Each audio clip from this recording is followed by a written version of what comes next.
আপনারা কি জানেন কচু শাক খাওয়ার যে নির্দিষ্ট একটা সময় আছে?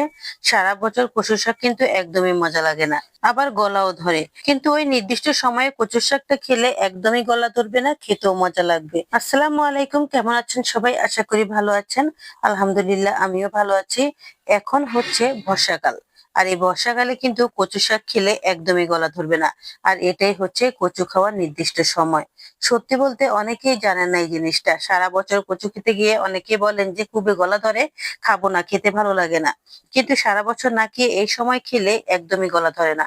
এই তো কচু শাকগুলো কুটে নিয়েছি, আর এখানে কিছুটা ডোকাও কুটে নিয়েছি। আর এখন এগুলোকে আমি ভালো করে ধুয়ে নেব।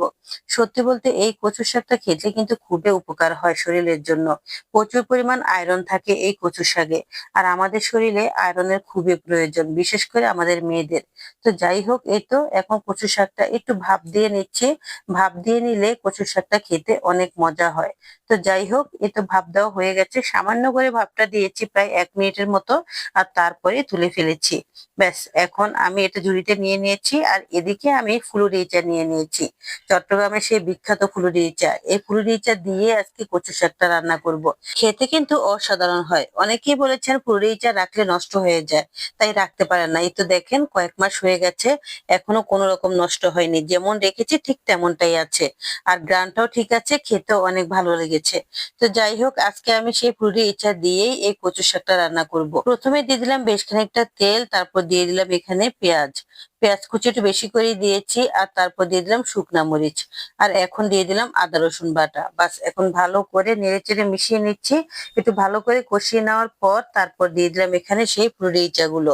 আর এখন এই ইচা মাছ সহকারে ভালো করে একটু ভেজে নেব।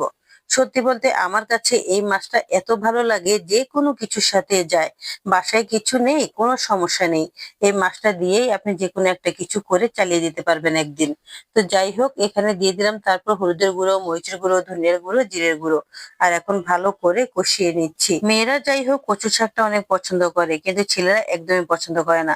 কেন জানেন? কারণ রান্নার দোষে। কারণ এই কচু শাকটা যখন ভর্তা ভর্তা করে রান্না করে, অনেক ছেলেরাই পছন্দ করে না। কালারটাও নষ্ট হয়ে যায়। এ তো আমি আজকে কালার নষ্ট হওয়া ছাড়াই কচু শাকটা রান্না করব। এখন যেমন সবুজ সবুজ আছে, ঠিক তেমনি থাকবে। তো যাই হোক, এই তো এখন আমি শাকটা দিয়ে দিলাম।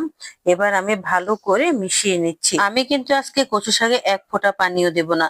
কচু শাকের সাথে যে পানিটা আছে, এই পানিটা দিয়ে শাকটা রান্না হবে।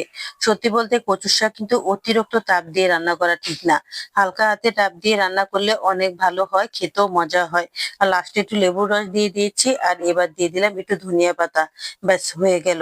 এখন আর গলা ধরবে না। অনেকে আছে কচু শাক রান্না করতে করতে একদম কালো করে ফেলে, তারপরেও কিন্তু গলা ধরে। আর আমি তো অল্প করেই রান্না করলাম, তারপরেও কিন্তু গলা ধরবে না।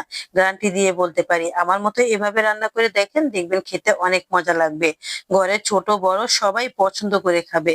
দেখেছেন কালারটা কত সুন্দর এসেছে, দেখতে কত ভালো লাগছে, খেতেও ঠিক তেমনটাই মজা হয়েছে। যাই হোক, আজকের মতো এখানেই বিদায় নিচ্ছি। ভালো থাকবেন সবাই, আবার আসবো নতুন আরেকটি রেসিপি নিয়ে। পাশে থাকবেন। আল্লাহ হাফেজ।